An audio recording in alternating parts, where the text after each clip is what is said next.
All right, today we are diving into something huge. I mean, one of the most ambitious economic experiments happening anywhere in the world right now.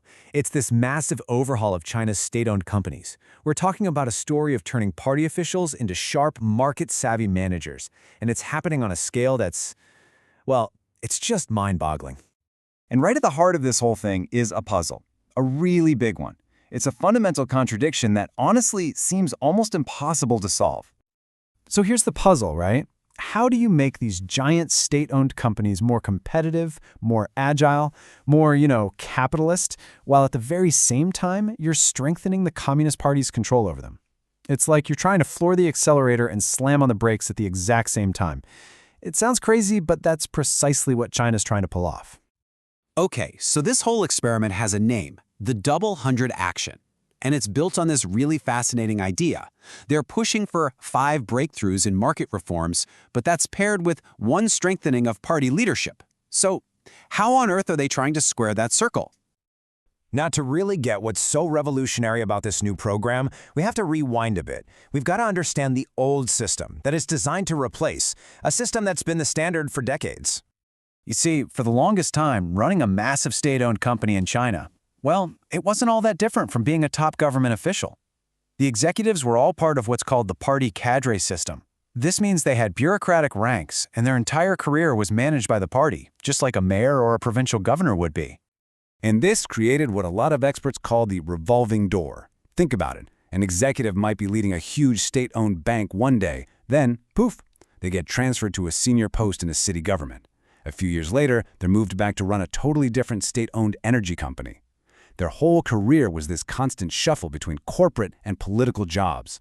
And, as you can probably guess, this system created some serious problems. I mean, if your average time in a job is just 5 years, why would you bother with a 10-year growth strategy? You wouldn't. You'd already be thinking about your next political post. The real incentive wasn't corporate performance, it was climbing the political ladder. And the result? You guessed it. Inefficiency.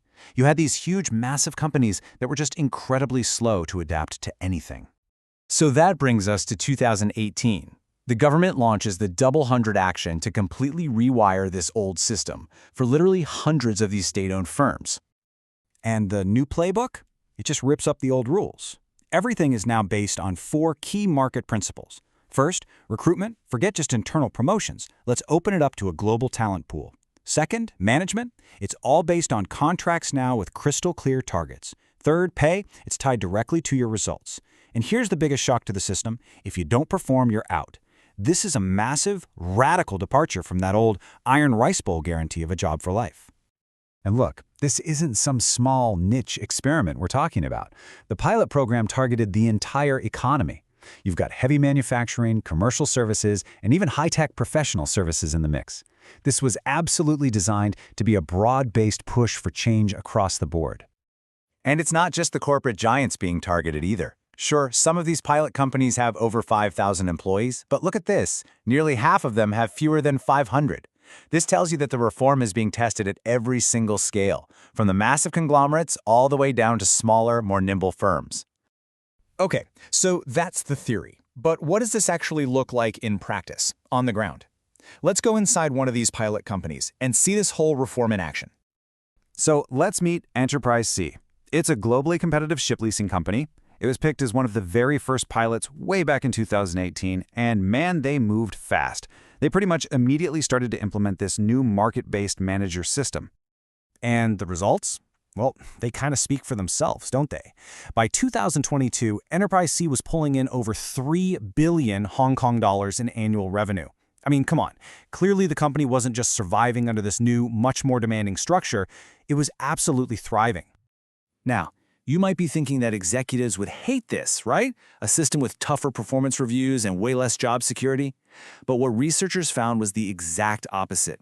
Get this, the CEO of Enterprise C said the reform gave them a greater sense of belonging and entrepreneurial spirit.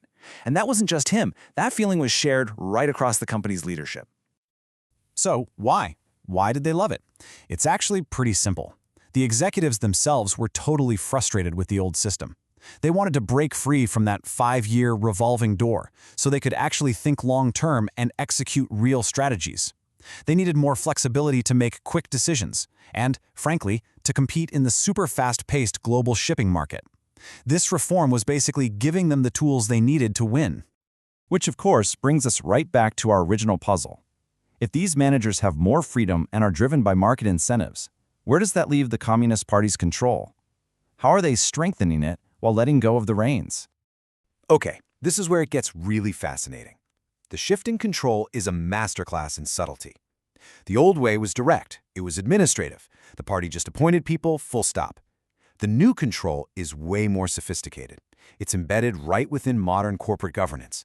And here's the key. The chairman of the board is now also the company's party secretary. That one move ensures perfect alignment right at the very top.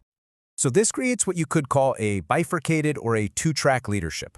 On one track, you have the professional executive team. They're led by a CEO, and their job is to focus purely on business performance and winning in the market. But then, on the other track, you have the party oversight team. And who's that led by? That same chairman/party secretary. Their job is to make sure the company's big-picture strategy aligns with national goals and party ideology. So basically, the business team runs the business day-to-day, but the party team steers the ship.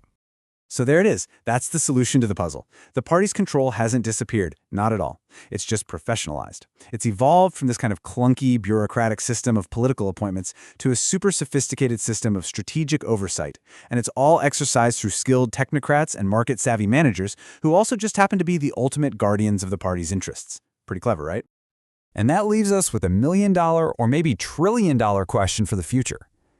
This new hybrid model, part market-driven meritocracy, part state-controlled machine, is undeniably powerful.